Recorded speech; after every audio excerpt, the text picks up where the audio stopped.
For more than 2,000 years, Chinese texts spoke of the Shang dynasty. Sima Qian even recorded its royal genealogy. Yet by the 19th century, no contemporary Shang chronicle had been recognized, and some scholars wondered how much was history, and how much was legend. Then, from the soil beneath a village in Henan, the dead began to speak. Near Xiaotuan, outside Anyang, farmers unearthed turtle shells and animal bones marked with strange symbols. Some were reportedly sold to pharmacies as dragon bones. A famous story says inscriptions were sometimes scraped off before sale. Its scale is impossible to verify, but the image is haunting. Bronze Age records may have been ground into medicine before anyone understood them.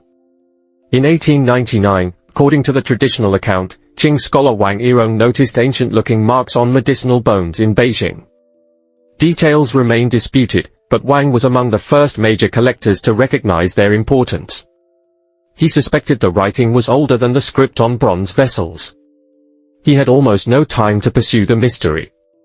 In 1900, during the foreign invasion of Beijing, Wang took his own life after the capital fell. Part of his collection later passed to novelist Liu Yi. In 1903, Liu published Taiyun Tsungui, the first major book reproducing oracle bone inscriptions. The buried writing escaped private cabinets. Scholars could now examine it. But one question remained: where had the bones come from? Luo Jinyu traced them to Xiaotuan and identified the site as Inshu, the ruins of Yin, last capital of the Shang. He collected, copied, and interpreted inscriptions on an unprecedented scale, though his later association with Japanese-backed Manchukuo remains controversial. Wang Guowei transformed fragments into history. He compared royal ancestors in the inscriptions with kings listed centuries later in Sima Qian's records of the Grand Historian. The lines corresponded closely. Those names had been carved by people who lived in the Shang world. This exemplified Wang's double evidence, testing transmitted texts against excavated material. It did not prove every later story, but it gave Shang history a firm foundation. In 1927, Wang Guowei drowned himself in Kunming Lake.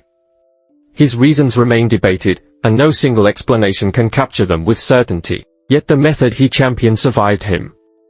The following year, archaeology finally reached Xiaotuan. In October 1928, Dong Zuobin led the first excavation sponsored by the New Institute of History and Philology. Li Ji later expanded it into a systematic investigation. Researchers mapped trenches, recorded layers, and preserved the context of pottery, burials, buildings, bronzes, and bones. In 1931, Liang Xiyong identified Hougong's three-layer sequence, Yangshao, Longshan, and Shang remains in clear stratigraphic order. It established cultural succession, not proof that everything had continued unchanged. Then came the discovery that stunned the excavation team.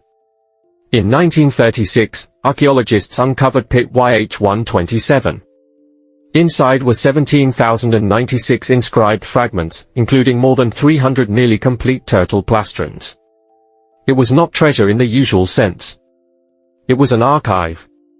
The inscriptions recorded royal divinations. Would it rain?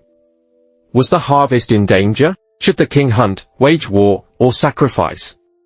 Heat produced cracks in bone or shell. The question, and sometimes the outcome, was carved beside them.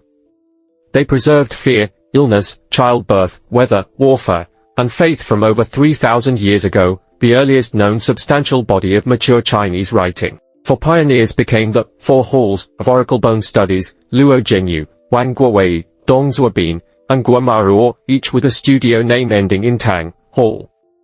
Luo opened the road, Wang tested history, Dong divided the bones into 5 periods, and Guo explored Shang society and politics. Their conclusions were not identical, and their lives took radically different paths. Yet together they turned scattered, undeciphered fragments into a new field of knowledge. Between 1928 and 1937, 15 excavation seasons revealed palaces, royal tombs, workshops, sacrifices, bronzes, jades, and tens of thousands of fragments. Then war halted the work. Scholars carried collections inland, cataloguing the past while their own world was torn apart. The mystery of the Shang was not solved by one miraculous object or one heroic genius. It was solved piece by piece, by collectors who recognized writing, philologists who recovered forgotten names, and young archaeologists who lived in rough field camps and recorded every layer of earth. And the revelation was greater than the Shang existed. The bones showed us Shang people asking the future the same questions humans still ask: will disaster come? Will our families survive? Are the forces beyond us listening? They carved those questions into bone, buried them, and vanished. 3,000 years later, we found them, and the silence broke. If you enjoyed this journey into one of archaeology's greatest mysteries, subscribe, share the video, and join us for the next story hidden beneath history.